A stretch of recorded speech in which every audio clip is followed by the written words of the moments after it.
Hello, my name is Tanner, and I will be talking about the margins of the Cathedral District, the locations that are forgotten or underutilized traditionally within an urban space. These margins, specifically within the context of the Cathedral District, occur in and around the existing SkyRail, as well as the future SkyRail systems to come. The SkyRail is an excellent way to transport the public efficiently, unhindered by the bustle below the rail line, as well as keep the Cathedral District occupied throughout any given day by a diverse group of people, which was a huge part of Jane Austen's and Kevin Lynch's key to a successful city. But this major strength tends to create a less than desirable streetscape below. These margins, scarred by the railway above, inhibit the flow of people when not addressed properly, and this proposal aims to enhance these areas to soften what is now an edge, to create a unique opportunity for beautiful community interaction and architecture. Looking through the existing SkyRail line photos and the future locations for additional track, you can see that the structure of the SkyRail can be daunting. Not helped by the extremely opaque buildings adjacent to the rail, it is tough to justify to the passerby to go beyond the margin of the Cathedral District. Some spots are better than others, but overall these locations can be enhanced to create a better sense of place and experience. And the future edition of the SkyRail will result in similar issues if not addressed correctly. So to help soften these margins, I have created a set of design guidelines and examples. The first is reconditioning. This is using existing and future structures of the SkyRail to create an outdoor experience that is unique in its own right. And this can take the form of dining, relaxation, shopping, entertainment, specific outdoor rooms that are created with the use of the SkyRail system as the framework for a ceiling, and the exterior walls of adjacent buildings as the walls. This effort will soften the harshness associated with an overpassing structure. The next design solution I call framing. I define this as a strategic placement of venues, parking structure, and vegetation to create and/or visually frame focal points to attract the attention and interest of the driver or pedestrian. This can take the form of coffee shops with outdoor seating, public courtyards, outdoor markets, outdoor gardens, and so on. And they're all enticing venues when placed just beyond the rail structure as a welcoming entrance. This ultimately pulls the interest of those people that find it unconsciously difficult to cross an edge like the railway. The last design solution I call inertia, and this is the treatment of the perpendicular path of the SkyRail that utilizes visual cues, forms, and program to encourage travel into and out of the district. Movement encouraging forms built into the environment of the building facades, ground conditions, and the SkyRail underside are all ways to help facilitate a sense of movement that motivates travel across the monorail system. This is called visual inertia. Continuing program and venues across an edge or boundary also helps to promote crossing, and this is called programmatic inertia. This map of the Cathedral District shows these interventions needed at specific locations for a variety of reasons. Either because they are major gateways due to ease of traffic access, because the location is important to the new redevelopments that will be discussed by my peers, or due to overall connections established in the master plan.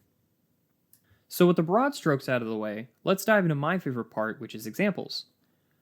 Shown here are the 3 design solutions in action, as well as a 4th ideal solution, which is just utilizing all 3. It's important to keep in mind that these are just examples, ways to redefine, reconnect, and revitalize. These are possible solutions, but the key takeaway is that the general concept and spirit of each solution can take many different forms. Let's start with reconditioning. What you see here is the addition of a drop-down ceiling, acoustic paneling, exterior rated lighting, and dining furniture adding to the ambiance of an indoor room. This is a space that is comfortable to inhabit using the shade of the SkyRail structure. We all know how hot it can get in the Jacksonville sun. A few additional benefits are that installed pieces can gather rainwater to filter back into irrigation, and lighting can change to accommodate and indicate different venues along the rail. This would be a great place for those who use the SkyRail to grab a coffee before work or dinner before they go home for the evening. It is also a very personal outdoor location for locals to eat, drink, and relax. Up next is the use of framing. This proposal uses an outdoor cafe wrapped in a sculptural installation of steel beams and ivy-covered metal lattice that acts as the subject within the quote-unquote frame. The frame is comprised of the less interesting but functional on-street parking and dense street trees on the left and right, along with the SkyRail and the ground on the top and the bottom. The frame falls from attention to the more interesting and bustling sculptural installation just beyond. Imagine walking down the street, looking at the monorail above to eventually have your attention grabbed by this strange jungle-covered metal beam construction that people are having their lunch inside of. Curiosity can be a very powerful emotion. The final solution is utilizing visual and experiential inertia. This proposal achieves this a couple of different ways.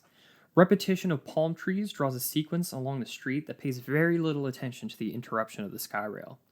To the left, you can see permanent vendor installations doing the very same thing, covered by freestanding steel awnings which create a community-driven marketplace venue that spans across the skyrail and beyond.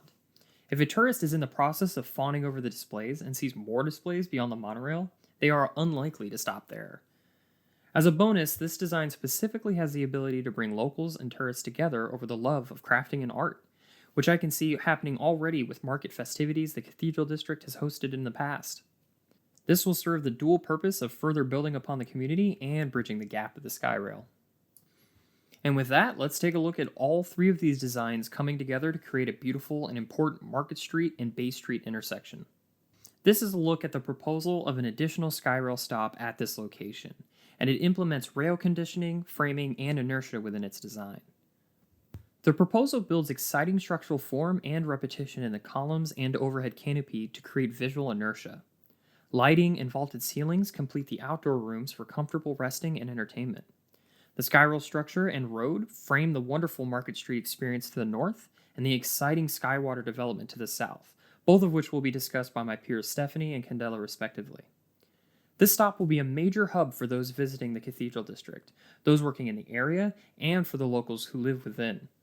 This location is especially important because it is close enough to walk to the heart of the Cathedral District without interrupting the much more personal experience that Market Street is. The skyrail stop itself pays homage to and takes inspiration from the traditional cathedral flying buttress and the painted ceilings, while melding with more contemporary design. This is a very important design choice because while we see a need for new and exciting architecture, the design must speak to the Cathedral District as the major entry for skyrail passengers. Overall, these design choices will help to soften the edges that are created by the skyrail. Tangentially, these can apply to freeway overpasses as well.